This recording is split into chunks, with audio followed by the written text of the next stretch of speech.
So Trump's weekend trip to Iowa was a bit of a mixed bag for the former president. So as you could hear in that video, he was booed a lot. Of course, there was also cheers, but there was pretty loud boos.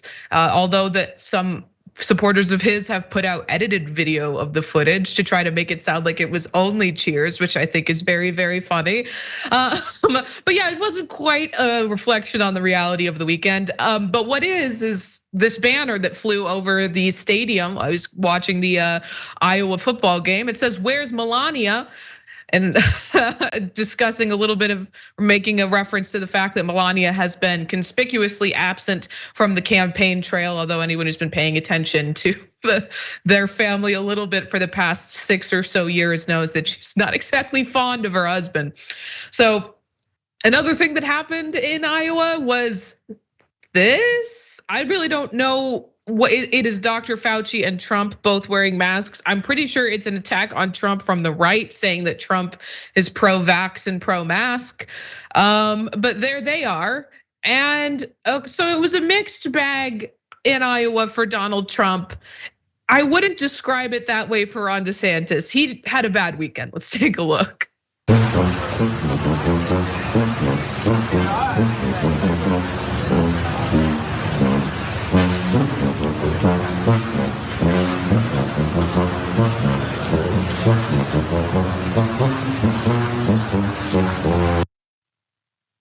We cut it off right before you hear it, but at the end of that video, the woman recording yells out something like "you suck" to Ron DeSantis at the end. But so he didn't exactly get a warm welcome in Iowa, but he was doing some tricks that you'll see in a minute to try to, I don't know, throw anything against the wall and see what sticks for his campaign. He's getting desperate in the polling, and that is why he is this week's Monday Menace.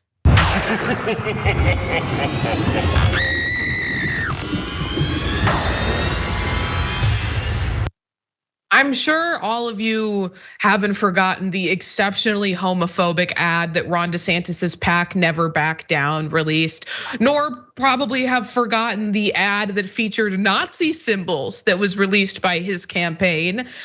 So not a great track record for Ron DeSantis in legislation or in campaigning, but his Never Back Down PAC doubled down and played this horrific ad during the Iowa game this weekend.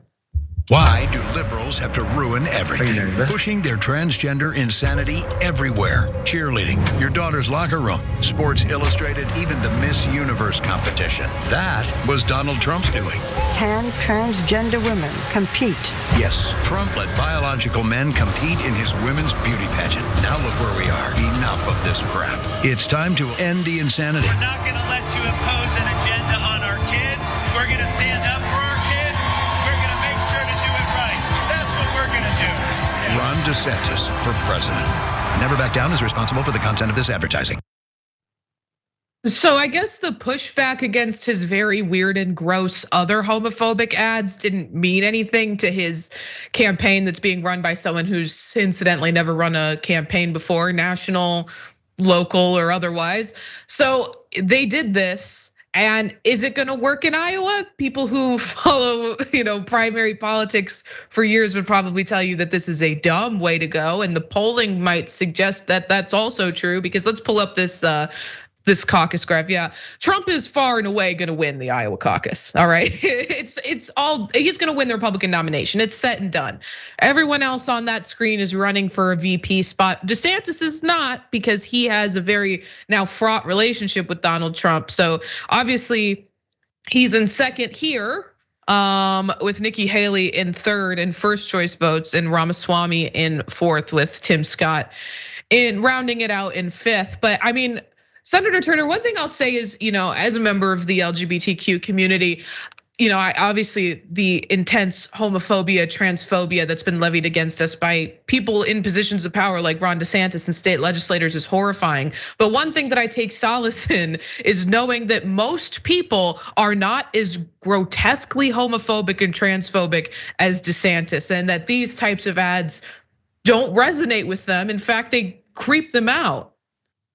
Yeah, that is a great point, Ray, and thank God for that. The problem with DeSantis is that he has power, though, and that's what makes his brand of homophobia even that much more wrought with danger is because he uses this in a very powerful way to marginalize an already marginalized community. I don't think that the people of Iowa are gonna buy it anyway. Most people are focused on their own personal economy. It's economics, and then economics, what is happening in the pocketbooks of the American people. And right there in Iowa, they're suffering under the same weight of an economy that does not work for working class people as anybody else in this country, whether it's California, Illinois, or even Ohio. So no, it is not going to work. And the lady that blurted out, "You suck," was exactly right. Let's bold it, underline it, exclamation point, put it in a message in a bottle so that the DeSantis campaign can understand. And the reason why he doubles down or quadruples down on culture wars is he has no message. And he has no vision. So this is just a covering for him for his inadequacies, and he has many of them. Now back to former President Donald J. Trump. Look, he can suffer a few boos. He got cheers as you laid out, and he got jeers. He can take it. I mean, the polling that you just put out there, he's far and away ahead of any other Republican candidate. And barring something happening to him, either on the legal side or anything else, him having to jump out of this race, Trump absolutely will be the nominee. You heard it here for Ray and I letting y'all know, unless something extraordinary happens to stop it, Trump is going to be the 2024 Republican nominee. Yeah, I would say, save for Donald Trump literally dying. Yeah, Ray, you said, I didn't, yeah, that's it right there. I mean, just put it on out there. I was trying not to say it that directly, but since you, amen. Short of him dying, which we are not wishing that on him or anybody else. People live, people die, babies, people, it's a process of life. So we're not saying that's what we want to happen. Even though some people would be crass enough to say that. I'm not in that camp. That's not my, I don't have the power of life and death. But you're right, Ray, barring him dying or something else happening to him, he will be the nominee. Yeah, and even if he does die, I'm sure he'll still get probably more votes than Tim Scott's gonna get. But oh yeah, he'll be a martyr for sure. I mean, there's no doubt. I mean, even right now he is, and he's still very much alive. Trump has a type of power, Ray, that I think and influence that I really believe that if the Democrats are not careful, we are definitely gonna have a repeat of 2016 if they keep ignoring the prowess of Donald J. Trump. You don't have to agree with his policies, you don't have to agree with his homophobia, his whatever, all the things, neo-fascism, any of that, to tell the truth about the type of power that this man has. Absolutely, and I think that we've seen a lot of mainstream media sort of downplaying that and overplaying their hand a little bit on how much the Republican voters are somehow going to be swayed. I mean, these are people that have stayed with him through controversy after controversy, crime after crime. They're going to stay with him. They've stayed with him through the indictments. They're going to stay with him through the trials. They're going to stay with him at the point of a conviction. And we have to be, adamant and fighting him and calling out the Democratic Party for running a candidate who, I'm sorry, is not, and we'll talk about aging candidates later on in the show, but doesn't necessarily have the mental acuteness to be running the type of campaign that's going to be needed as we get into the general election. For more political news, breakdowns, interviews, stories of activism, and me trying my hardest to care about the occasional big celebrity news story, subscribe to our YouTube channel at youtube.com/The Damage Report. And you can ring the bell wherever it is so you don't miss anything.